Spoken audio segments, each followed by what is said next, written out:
खरं तर विलक्षण योगायोग आहे. आज खरं तर वेगळं बोलायचं ठरवलं होतं, पण आज आल्यानंतर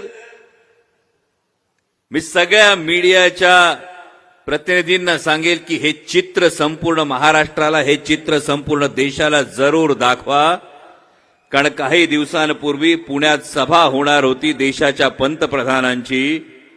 पाऊस आला म्हणून सभा रद्द झाली होती. आणि आज आदरणीय शरदचंद्रजी पवार साहेबांची ही सभा आहे, तर घोटाभर पाणी साठले आणि तरी सुद्धा ही एवढ्या मोठ्या संख्येनं त्याच दिमाखात वाळवेकरांनी ही सभा दाखवली आहे. आणि आता कळलं असेल अनेकांना, कारण अनेकांनी विचारलं होतं हरियाणाच्या निवडणुकीचा महाराष्ट्राच्या निवडणुकीवर काय परिणाम होईल का.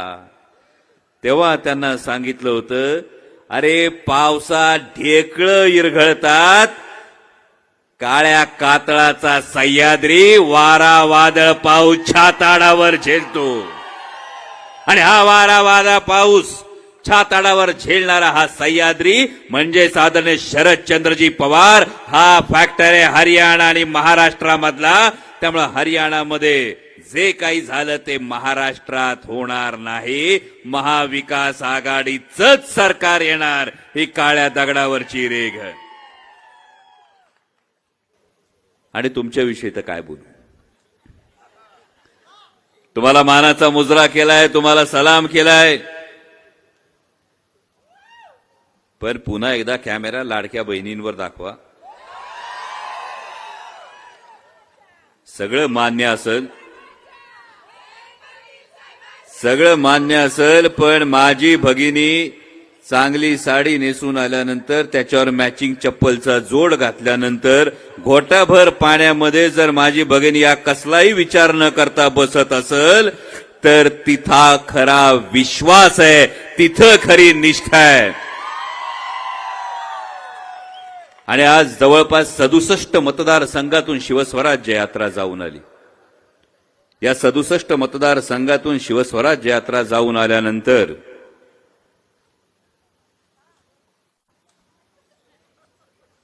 ज्या मालिकेचा मगाशी उल्लेख केला, मी प्रत्येक वेळी पाहत होतो.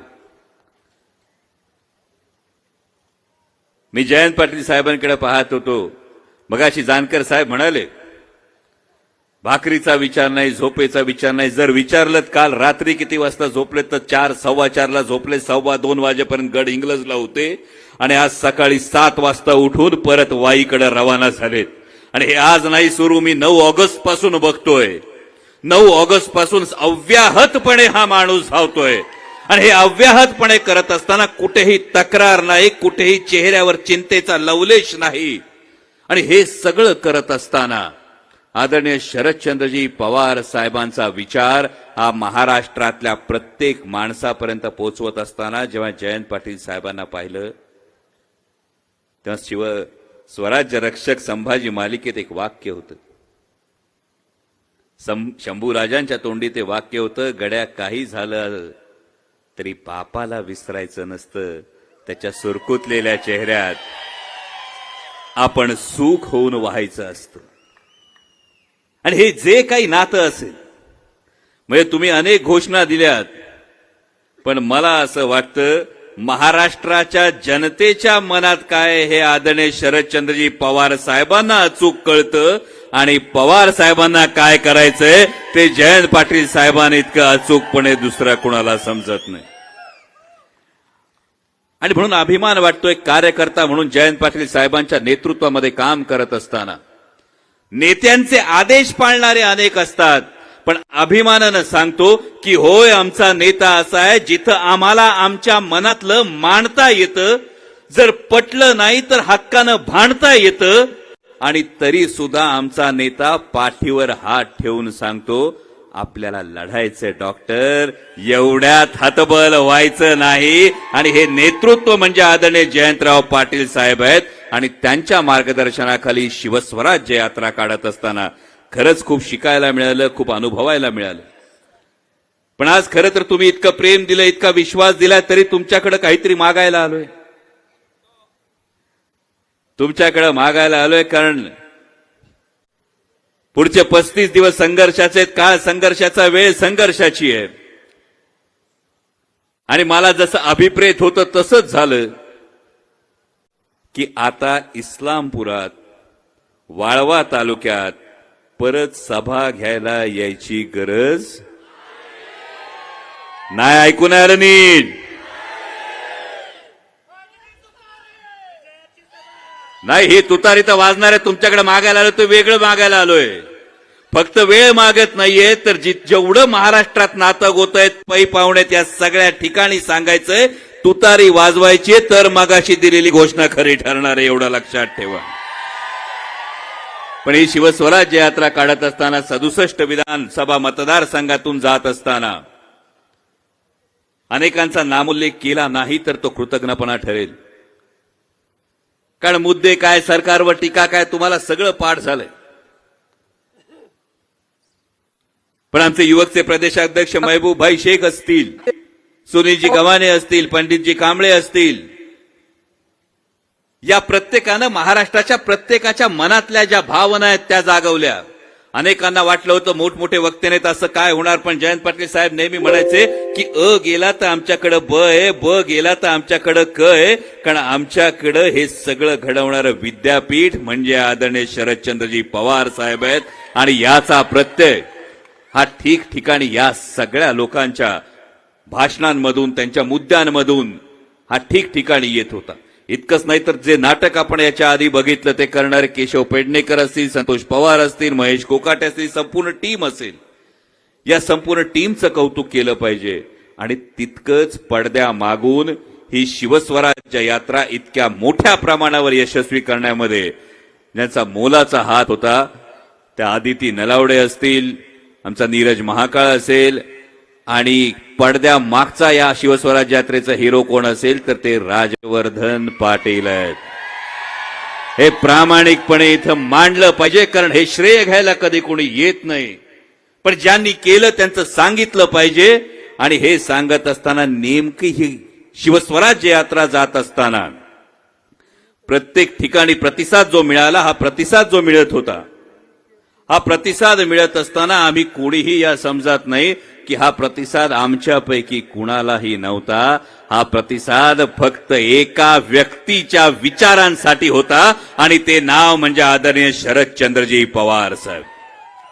Your business is bound to fail if you do not stop doing these three things. First, sir Rabindranath टागोरांच्या गीतांजली या काव्य संग्रहातल्या काही पंक्ती आठवतात. सूर्य अस्ताला जाताना त्याच्या मनात विचार आला की मी अस्ताला गेल्यानंतर जगाचं काय होईल, जगावर अंधाराचं साम्राज्य पसरेल. तेव्हा एक इटुकली पणती धिटाईनं पुढे आली आणि ती म्हणाली, तू अस्ताला गेल्यानंतर मी तेवत राहीन, प्रकाशानं अंधारावर विजय मिळवतो, याचा जगाचा यावर विश्वास बसेल.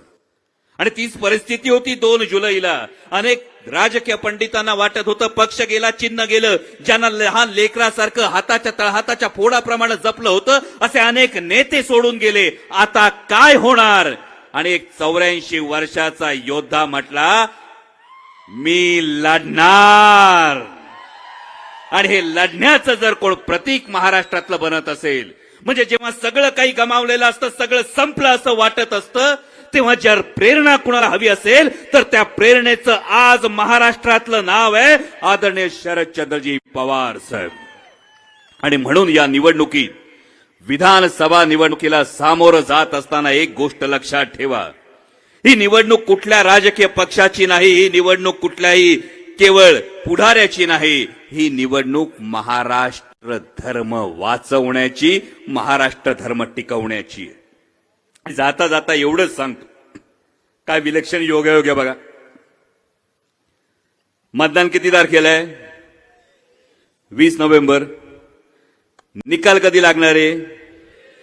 जरा मागं जा. 23 नोव्हेंबर 2019ला काय घडलं होतं? 23 नोव्हेंबर 2019ला पहाट म्हटलं का काय लोकांना राग येतो, पण एक शपथविधी झाला होता आणि तिथं महाराष्ट्राच्या पाठीत खंजीर खुपसला गेला होता. पण सरकार अवघ्या काही तासात गडगडलं होतं. निकाल पुन्हा 23 नोव्हेंबरला आहे आणि आता महाविकास आघाडीचं सरकार येणार. ही काळ्या दगडावरची रेग आहे. जाता जाता एवढं सांगतो, आचारसंहितेच्या काळात दिवाळी येईल. दिवाळीच्या वेळी टीव्हीवर जाहिरात दिसल, उठा उठा दिवाळी आली, अमोक अमोक याची वेळ आली.